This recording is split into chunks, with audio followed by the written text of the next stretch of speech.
Selamat pagi buat sobat-sobat semua. Hari ini, pagi ini, yang cerah ini ada salah satu pertanyaan dari salah satu sobat kita yang bertanya bahwasanya apakah kredit di pembiayaan atau leasing itu bisa ditarik di tengah jalan. Nah, oke, akan kami jelaskan dulu. Sebelumnya jangan lupa untuk kawan-kawan agar channel kita ini lebih maju lagi, tolong dibantu dengan subscribe-nya. Jadi sebelum kita ini melakukan kredit, diawali dengan salah satu perjanjian kredit antara nasabah dengan kreditur. Di situ disepakati unit yang diambil, kemudian jumlah angsuran berapa, kemudian jangka waktunya berapa, tenor yang diambil tenornya berapa bulan, berapa tahun. Dan setelah itu biasanya kalau kredit kendaraan yang seperti mobil yang besar-besar itu perjanjian tersebut diikat dengan akta fidusia namanya. Jadi nasabah tidak bisa mengalihkan unit kendaraan yang kita kredit tersebut kepada pihak lain, karena kalau sampai kita mengalihkan berarti kita sudah melakukan perbuatan pidana, melanggar undang-undang fidusia. Kemudian apakah apabila kita hal-hal yang sering dialami di lapangan, apakah dikala kita tidak bisa membayar, menunggak istilahnya, menunggak berapa bulan tidak dibayar, apakah unit tersebut bisa ditarik? Oh, tentu bisa, tetapi sesuai dengan prosedur-prosedur yang berlaku sesuai aturan undang-undang yang berlaku di negara kita. Ada aturan-aturan mengenai penarikan tersebut, karena satu hal, dengan cara yang pertama, dengan cara penyerahan unit kendaraan secara sukarela. Artinya nasabah itu menyerahkan secara sukarela unit kendaraan tersebut. Biasanya para nasabah itu disuruh menandatangani penyerahan kendaraan secara sukarela. Itu satu. Kemudian dengan yang kedua, melalui dengan putusan pengadilan, karena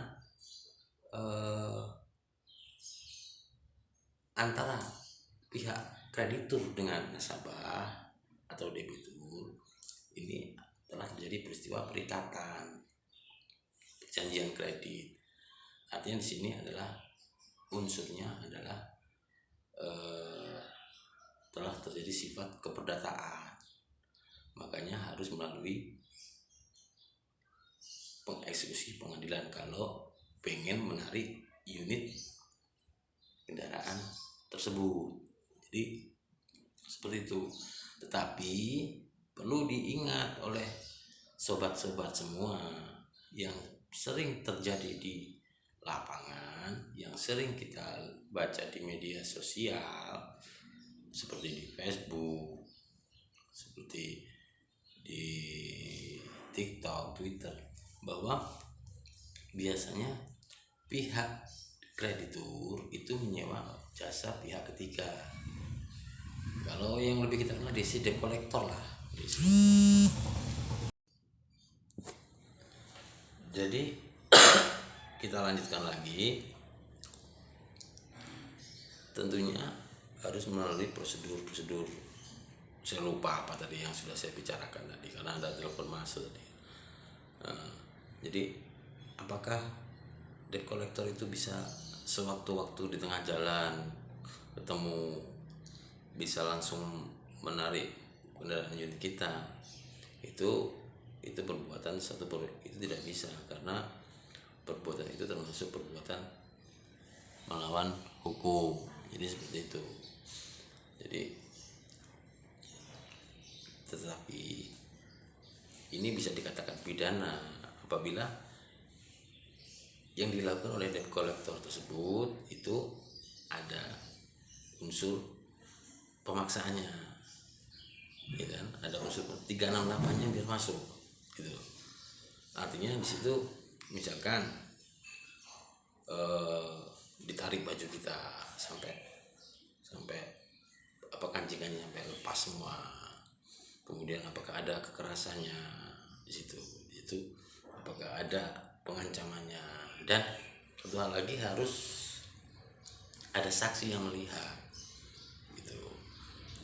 Tetapi yang sering terjadi di lapangan bahwa biasanya sendiri, datang sendiri, mengendarai sendiri, di situ dipaksa untuk menandatangani surat penyerahan kendaraan secara sukarela. Itu sangat-sangat susah sekali untuk dibuktikan apakah itu perbuatan pidana gitu.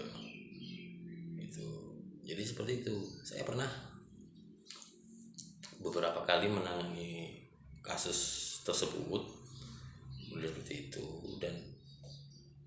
dan dilaporkan di pemerintah karena di sini ada surat penyerahan kendaraan secara sukarela tadi. Terlepas apapun itu, apakah itu diserahkan secara sukarela benar ataukah itu secara dipaksa, karena tidak ada bukti yang mengarah bahwa itu adanya unsur 368. Nah, jadi seperti itu. Jadi untuk kawan sobat-sobat yang lain, jadi kalau terjadi misalkan kita sudah tidak mampu untuk melakukan pembayaran, ya bagaimana lah, kita usahakan terlebih dahulu kita bayar, kita minta waktu kepada pihak pembiayaan, seperti itu, sebaiknya seperti itu. Apabila mereka melakukan pengen menarik unit kendaraan tersebut, ya harus sesuai dengan aturannya apa, ya tadi diserahkan secara sukarela. Kalaupun tidak diserahkan secara rela, yaitu mereka harus melakukan melakukan pengajuan ke pengadilan, putusan dari pengadilan. Nah, tapi kalau sampai mereka menghadang di tengah jalan, memaksa kendaraan untuk ditarik, satu hal yang saya ingatkan kepada kawan, jangan sekali-kali menandatangani surat penyerahan unit kendaraan tersebut, apapun bentuknya itu. Ya, itu tergantung mental seorang memang. Karena di situ kalaupun tidak ada tanda tangan tersebut, saya yakin mereka tidak akan berani gitu, dipaksa. Kalaupun ada unsur pemaksaannya, di situ akan kelihatan di situ. Gitu. Cuma biasanya kita kan baru digertak gitu, seperti itu, kita sudah takut tuh. Nah, di situ yang menjadi penyebab unit kendaraan ini gampang ditarik gitu loh. Kembali lagi kepada kita dan kembali lagi kepada niat kita semua sebenarnya.